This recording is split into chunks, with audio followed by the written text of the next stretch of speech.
I've asked him to talk about kind of client-centric digital transformation. Why is it important? How can we use it? What's the future of it? So, as we're going to hand over to you to give us an overview. All right, thank you so much. So I feel so humbled speaking after people here I consider pillars in the legal community, like Dr. Tariq, Dr. Habib, John, Sarah, and everybody. I'm not very good with public speaking, so please, this is an advance apology for any mistakes. Digital transformation is a topic that is very close to my heart. As Sarah indicated, I have a personal experience. Before I tell you about this, I attended so many seminars and talks like these around the Middle East and the UK talking about digital transformation. So I have nothing to add, and I cannot be more eloquent than people who spoke about the topics. So I'm just going to focus on my personal experience. I started to practice in the UK from 2004, and I started my firm in 2009. By 2018, my client volume has grown so much, and I couldn't find a tool in the market that can handle the client volume and responding and satisfying clients' demand. So I looked everywhere in the market. I couldn't find a tool to capture the whole cycle from the moment you get the first email or the first call to the reception, all the way until you get your Google review from a client. So I decided to step out of my lawyering desk and hire software developers, and I created a system that captured the whole process from emailing, documents, the workflow cycle. It helped a lot. It helped my team, it helped myself, also it helped my clients. So speaking about clients and digital transformation, something we often neglect when we adopt technology, and as Ali has said, AI tools have their pros and cons. We always and often neglect what do clients want. We have to develop, we have to have a tool, whether it's a CRM, it's an AI tool, or an AML platform, or an identity verification app. We have to know the client and what they actually want. So, for example, a client in the UK would expect emailing updates and phone calls, while a client in the Middle East might expect WhatsApp.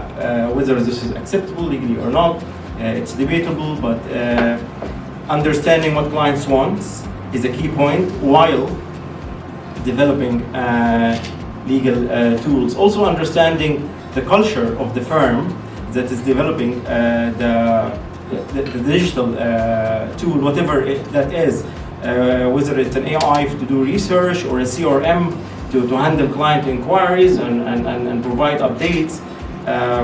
Understanding the culture, where the client is coming from, and the culture of the firm, like what is the team made of, what is the team is looking for, and are the teams are juniors or seniors.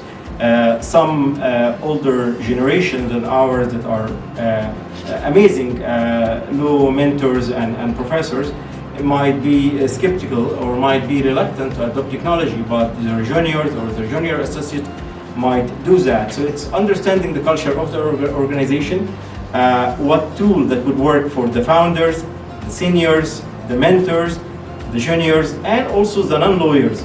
We all go to work every day. We have our meetings set up by our admin team, by people who do the accounting, people who bill.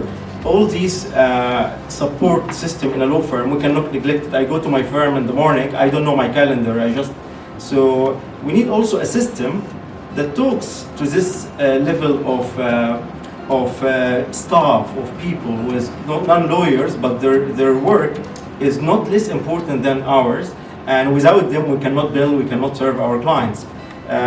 So I don't want to add too much, but I would be happy to answer any questions, and yeah, thank you so much, guys. We'll take a question at the end. I have a question for you. Thank you.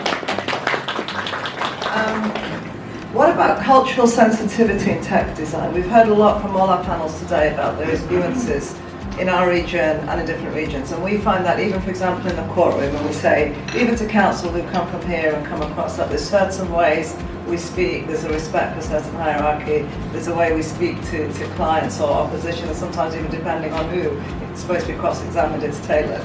So there's all these cultural sensitivities in working in different regions. How does that translate into tech design? And how should tools reflect, how do you think regional client behaviours, languages Do you have any view on, you know, a system that's put in place here, would that necessarily, can it be cut and paste in the Middle East? Definitely, there is no one shoe that fits all. We all know that, and what could work for a one-man show or one-woman show firm would not work for a boutique firm, and would not work for maybe Baker and Almolla firm. Like, definitely, every firm has its size, their market audience, their customer audience, and their needs.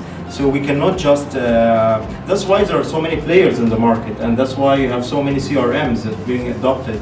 While I'm a great fan of the tools that they created, but also I am a great admirer of other tools that I see every day that actually serve well for other firms. Maybe my firm is focused on a large volume client, so my CRM is amazing, but maybe you have a boutique litigation firm would want a different tool.